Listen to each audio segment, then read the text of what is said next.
His fiancée humiliated the billionaire CEO in front of everyone. Then the maid stepped in. The champagne stopped clinking. 200 guests went silent when a bottle of red wine came crashing down over Michael Carter's shining blue suit. His fiancée was laughing. Someone gasped. Someone dropped a glass. Nobody moved to help him. Nobody except one woman. A quiet maid working the buffet table set down her tray and walked straight toward him, grabbing napkins on the way.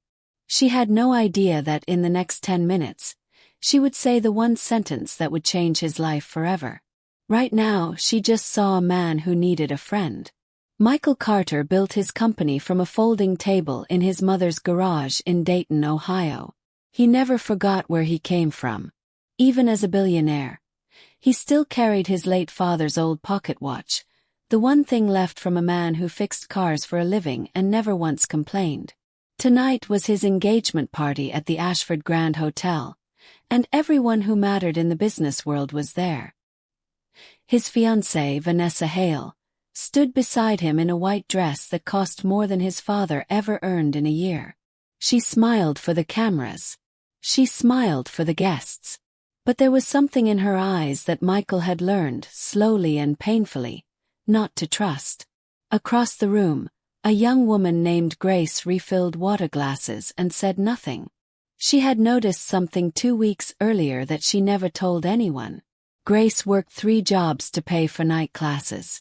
She wasn't supposed to notice anything at all. But 2 weeks before the party, while cleaning a private suite, she found a phone left behind on a chair. A message flashed across the screen before she looked away. It mentioned Michael's name. It mentioned money. It mentioned a plan. Grace told herself it wasn't her business. She put the phone down and walked out of the room. Tonight, Vanessa raised her wine glass high and called for everyone's attention. "I have an announcement," she said, smiling wide. "Michael isn't the man you all think he is." The room went still. Michael's face went pale. Vanessa poured the wine slowly over his head, laughing as it dripped down his jaw and stained his white shirt red. "That's for treating me like an employee," she said. Guests began whispering. Someone laughed nervously. Nobody understood what was happening, and Michael, for the first time in years, had no answer at all. Michael stood frozen, wine dripping onto his shoes, humiliation burning through his chest. Vanessa turned to the crowd and kept talking, telling them Michael was cold, controlling, obsessed with work, never present, never kind. Some guests nodded along.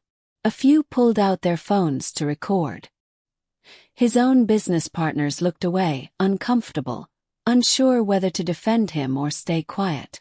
Michael searched the room for one familiar face, one person who might understand, and found none. That's when Grace walked forward with a stack of napkins, kneeling slightly to wipe wine from his sleeve. "Let's get you cleaned up," she said gently. Vanessa laughed harder. "Oh look, the help feels sorry for him." Grace didn't answer. She simply reached into her apron pocket and placed something on the table beside Michael's champagne glass. It was a folded receipt. Michael looked down and saw a name on it that made his stomach drop, a name that had nothing to do with him at all. The receipt was from a jewelry store 3 states away, dated the week before. It listed a diamond bracelet paid for by Vanessa, shipped to an address that belonged to Michael's own business rival, a man named Derek Voss. Grace had found it tucked inside the phone case that night in the private suite, and something told her to keep it safe instead of throwing it away. "I wasn't going to say anything," Grace whispered, "but I couldn't watch this happen to someone who never did anything wrong." Vanessa's smile disappeared instantly. She reached for the receipt, but Michael was faster. He read it once, then again, his hands trembling, not from anger, but from a strange, quiet relief. Guests leaned in, confused. Vanessa's voice cracked as she tried to explain, but nothing she said matched the paper in his hands. For the first time all night, the room turned toward her instead of him. Michael didn't raise his voice. He simply looked at Vanessa and asked one question. Were you ever going to marry me, or just my company? Vanessa had no answer. Security quietly walked her toward the exit as murmurs spread through the crowd, but Michael wasn't watching her leave. He was looking at Grace, still standing there in her simple uniform, holding napkins stained with wine she never should have had to clean. "Why did you help me?" he asked. Grace shrugged. "Because nobody deserves to be humiliated alone." Something about the honesty in her voice reminded him of his father, a man who never had money but never once let anyone walk through life feeling small. In the weeks that followed, Michael didn't return to his old life the same man. He cancelled the wedding, but he didn't cancel his belief in people. He found Grace working her usual shift at the hotel and asked if she'd let him pay for her remaining night classes, not as charity, but as a thank you for one honest moment in a room full of dishonest smiles. She refused at first. Then he told her about his father, about the garage, about how far honesty and kindness had once carried a struggling family. Grace finally accepted, on one condition, that he use his success to help other students like her, quietly, without cameras or headlines. Michael agreed instantly. A year later, the Ashford Grand Hotel hosted another event, smaller this time, with fewer chandeliers and far more laughter.